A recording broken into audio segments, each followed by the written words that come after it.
Oke, ini cilok Bangalinya nih ya. Dan ini juga udah sertifikat halal MUI, jadi persen halal ya. Sini juga banyak banget tuh. Ada sambalnya, ada beberapa macam. Geprek, sambal hijau, bobok balado, cilok oil, pedas kering, sambal rujak. Terus untuk di sini juga banyak banget. Bukan hanya cilok aja, banyak banget. Ada cemilan, keripik, makaroni, ada baseng stick, ada keripik usus, banyak lagi. Semua asing nggak sebutin karena emang banyak banget cemilannya. Langsung aja kita buat, oke? Cilok gorengnya.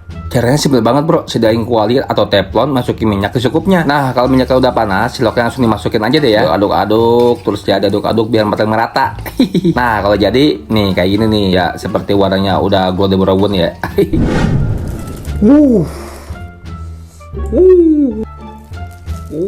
Suaranya coy, renyah banget.